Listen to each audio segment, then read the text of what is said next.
Welcome to the Airline Weekly Lounge. I'm your host, Edward Russell, and I'm joined this week by my co-host, Jay Shabat, to discuss American Airlines and United Airlines' second quarter earnings. Enjoy. Hey, Jay. Happy earnings to you and yours. How's your week going? Happy earnings to you and yours as well, Ned. How is your summer going? Summer is good. I've been off a couple days this week, and I'm doing a road trip through New England. Sorry, airline peeps. Not easy to take two kids, a dog, and several bicycles up to New England from Washington without a car. So road trip it is. So just covering airline earnings from a nice cabin in New Hampshire. Sounds fun. Yeah. So first up, we're recording this on Thursday. American Airlines and United Airlines both have reported. Jay, tell us a little bit about American. Sure. We'll start with the numbers and I'll give you. So we now have, the big three have reported. And so we can compare the three of them, American, Delta, and United. So Delta, if you recall, went a week earlier. We're talking, by the way, on Thursday, July 20th in late morning. Delta, 17% operating margin. Excellent. United, basically exactly the same thing, few tenths of a point lower, but 17% Delta and United. So both had fantastic second quarters. American, pretty much right there, 15%. So a little bit worse, Wow. but yeah, a little bit worse. But I wouldn't put too much, I wouldn't ring any alarm bells there because they do have more domestic exposure. And I think international, it's becoming pretty clear, is what's really kind of driving the train right now. That's just better. Some of Yeah. these routes to Europe and I think I mean, even that's just Asia yeah. better than they've That's ever what been. I got out of United and Delta. Like international is just booming, and domestic is not necessarily slowing down, but it's just sort of plateaued.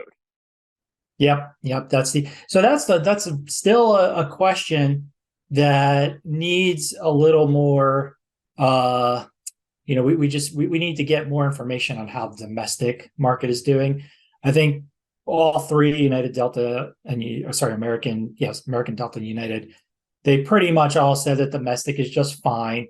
Now, American did set off some alarm bells when this morning they issued their third quarter guidance, and they said that their operating margin was just going to be between 8 and 10%, which is a little bit Oh unusual. I wow. mean, if Yeah. you're doing 15% in Q2, you should do better or at least similar in Q3. Fuel prices are still low, so a little bit worries there. Their domestic unit revenue, their total unit revenue guidance was also somewhat kind of raised some eyebrows. I don't have the number in front of me, but I think they said it was going to be down 4 or 5%, something like that, maybe even as high as 6%. Now, I do want to, I think that worried Wall Street some. I do want to caution, though, that, and American alluded to this as well, they are operating much better this year than they were last year. And so they're producing more ASMs. And that kind of has the perverse, I mean, it's a good thing on balance, but it is just due to the math that is going to, if you're producing more AMs, that could in effect hurt your RASM numbers, but not something that, is considered a bad thing. So I'm still not ready to, I mean, clearly international is doing better than domestic. We know that's stronger, but I'm not ready to write off domestic or say anything bad about it just yet. My sense is that it's still pretty good. Maybe things have come. It was very good last summer too. Remember, so maybe it's Right. come off a little bit, but I think it's still very good. We'll know a lot more on this question when Southwest reports and JetBlue, Alaska. These predominantly domestic carriers. Absolutely. I mean, I'm really looking forward to Southwest. They are by far the domestic leader there. Yep. JetBlue with their exposure to the Caribbean, I think of them less, but it's going to be interesting. I mean, Right. United basically gave a similar story to American on domestic. Domestic remains robust. Total unit revenues on the domestic entity was down a little in the quarter, whereas total unit revenues on the international entity was way up. But yeah, I mean, it's you can't write domestic off yet. I mean, United executives spoke very clearly about domestic, or the demand environment still being very, very strong. globally. They're speaking globally, so it's interesting. Did American have any comments on anything on like delivery delays or anything specific? Anything unique jump out from American, Jay? Yeah, and I listened to the American call. I've yet to, again, they were talking Thursday. I've yet to listen to the United call, just for the record. And I believe you're opposite, right, Ned? You've listened to That's United, right. but That's not right. I've got American. insights from United, and you've got insights from American. So yeah, Perfect combination here. We've got everyone covered between the two of us. But yeah, American, to answer your question, yeah, American did have some interesting things to say about not so much. I think they just made a brief comment that the delivery situation with the aircraft has gotten a little bit better, but it's still an issue. They talked one topic that came up a lot during the call was the NEA, the Northeast Alliance. That yeah, that's just a good one. I was just going to ask you what did they say? Anything? Yeah, just to remind our listeners, for anyone out there that might not be familiar. So, American and JetBlue created this joint venture uh, in the Northeast, New York, and Philadelphia, and Boston, and that was essentially declared illegal by a court. Justice Department sued to stop it, and they won the case. So that's now dissipating. So quite a few analysts on the call were expressing concern about that. Is this going to hurt your earnings? Is this going to, is this going to cause trouble strategically? And American kind of brushed it off, and they said, no, it's not going to have any material impact, which kind of raises the question, well, why'd you do it in the first place if it doesn't? But I think their answer was and I think there's some, I think it's fair. They said that the world has changed since they originally entered that formulated that agreement. They said, for example, that they originally one of the motivations for working with American was to better capture short haul business traffic in the Northeast. They said their slots at Hmm. JFK, for example, just weren't very well situated, weren't timed right to capture that. And now they say post pandemic, that's kind of not that a lot of that market's gone. So they're not chasing that anymore. They're Oh, doing interesting. more. Yeah, yeah. So they said that they've restructured their costs in New York and that they now have a cost per employment advantage at the New York airports. So that's their situation, or that's their argument, and we'll Did they see. I say think anything about like what they're going to do as they no longer have the feed for some of those new long hauls they added at JFK? Um, are they any talk of that, or is it still too early to say? yeah, that topic came up, and what they said was that American wasn't really providing that much feed. They're getting much more Hmm. from their international partners. So, for Oh, example, if okay. you take a route from JFK to somewhere in Europe, and I'm sure London may have somewhat of a different profile. They're obviously very heavy in London, but in a New York to trying to think. But whatever, somewhere in here where they have a partner at the other end. Those partnerships abroad, those one world partnerships, more important than JetBlue was. That was what they said. So yeah, they'll probably lose some feed, but they don't sound too alarmed by it. Okay. And Yeah, I our mean, our obviously, our peer Ted Reed wrote a good story that listeners you can read on AW Daily on from Philadelphia. Interviewed the CEO of Philadelphia Airport, and the CEO there was saying that they definitely could benefit as the NEA unwinds. American has not recovered their pre-pandemic schedule in Philadelphia. They're sort of American's key Northeast and transatlantic hub. So there's definitely a lot of potential for some aircraft to move back there if American so chooses. yeah, I'm curious what they do in Philadelphia. That happens to be my home airport too, so I watch that a little bit closer than than I would otherwise. But yeah, that's that. You make a good point there. Perhaps Philadelphia benefits as the Northeast kind of resets after the dissolution of this joint venture. For sure, for sure. Jay, let's take a quick break and we'll be right back and talk some more about United.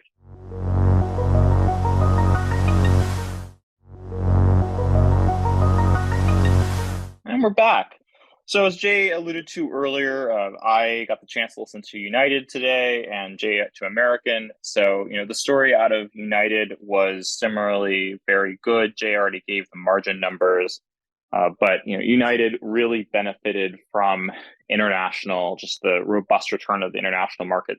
Andrew Nacella, their chief commercial officer, was saying that their Pacific entity, and remember, United is the largest U.S. airline across the Pacific, really drove international revenues up more than 40% year over year, followed by Atlantic and then Latin America. And he described the Pacific as the most transformative. So it's United is doubling down on their Pacific business. They just announced new routes. They're going to try LAX Hong Kong again, which someone pointed out, when did they try it last, Ned? And I'm like, well, I remember when it was still pre-merger United back in the late aughts, and they were trying it out. They're going to fly Manila, San Francisco. So it was a good story from United in the second quarter, despite their troubles at Newark at the end of June. Yeah, that's right. I mean, I think they said earlier in the week too, when they announced when they did the announcement of those new routes that you mentioned, they said that Asia Pacific right now, ex mainland China anyway, just as strong as transatlantic. That's we know how strong transatlantic is, so that's a really good sign.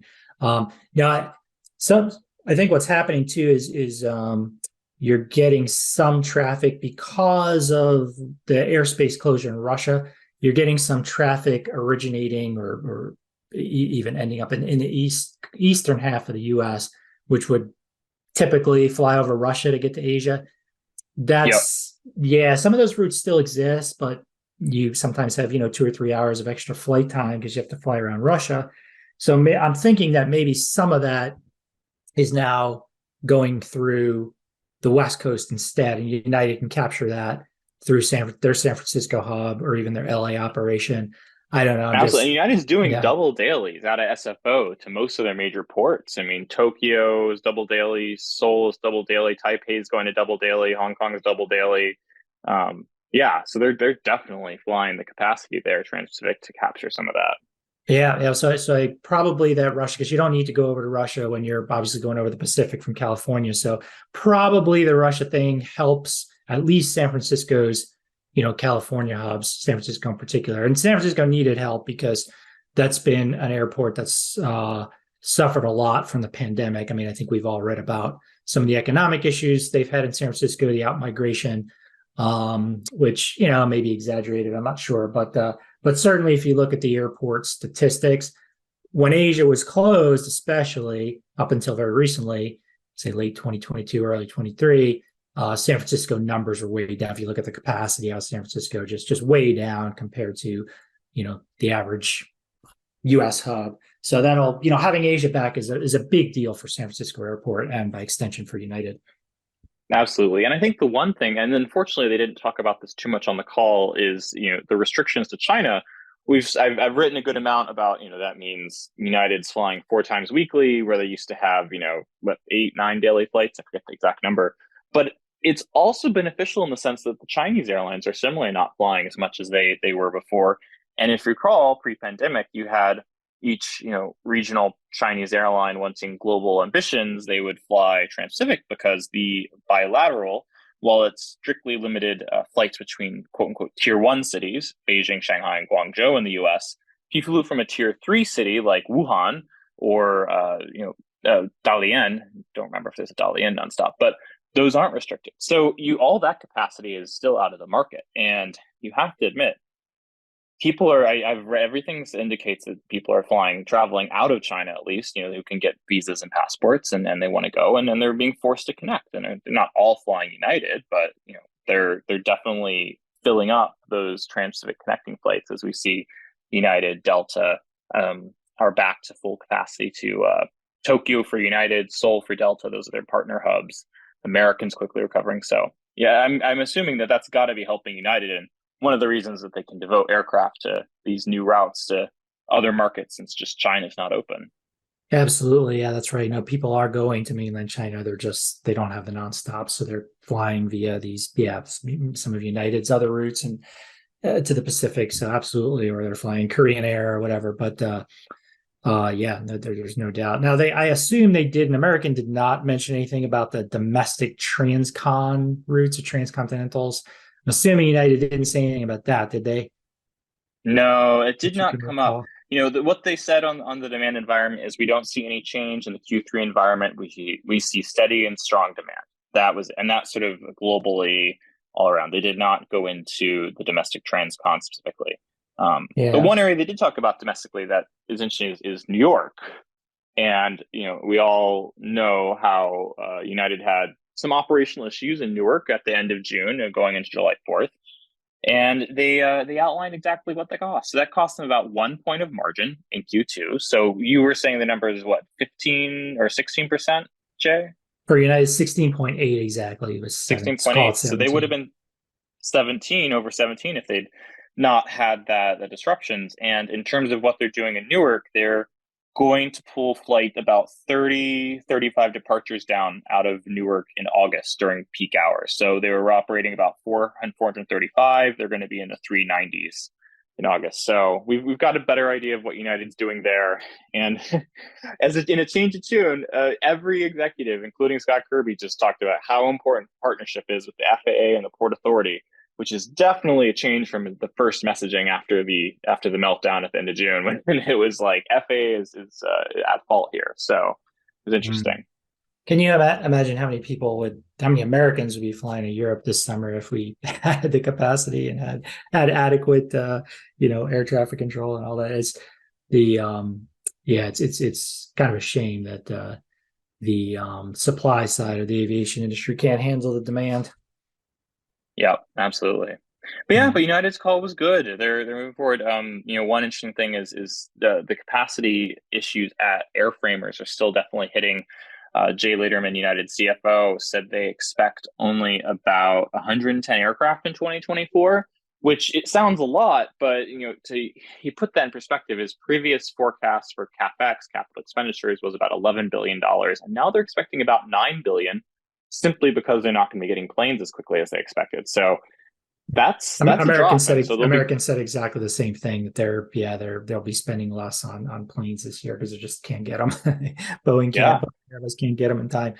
Yep. So that's interesting times. I asked about just. Oh yeah, go ahead. Sorry, Ned. If I can squeeze in what I was just going to return to the. I brought up the Transcon for a reason. I just thought our listeners might be interested in knowing why I care so much about the Transcon. I just think that's a route that it very rarely comes up in earnings calls, maybe on like an Alaska call, whatever. But for United, Delta, American, Alaska, JetBlue, Transcon, that's a lot of ASMs. It's a lot of capacity. They tend to be very high revenue routes, and they're routes that typically in the past had a lot of corporate traffic, a lot of, if you think of San Francisco, LA, a lot of IT media traffic, some of these sectors that have been hurting economically. And so I really want to know, is domestic really good except Transcon, or maybe Transcon is just fine. And maybe, right now it's fine because you get a lot of tourists on those routes. People go to California beaches or whatever, visiting New York. I don't know. But anyway, keep an eye out, keep an ear open for that as Alaska and JetBlue report. And we have, I believe, Alaska next week. So we will get some details on that on hopefully the next Airline Weekly Lounge. Yep. So that, and of course, there's Florida, which is always a ton of capacity for the LCCs. Pay attention to Florida. We'll have a lot more to talk about as the rest of the industry reports. Definitely. Well, Jay, always a pleasure. Listeners, you can reach myself at er@skift.com. You can reach Jay at js@skift.com. Jay, have a good rest of your week. Okay, you too, Ned, and thanks, everyone.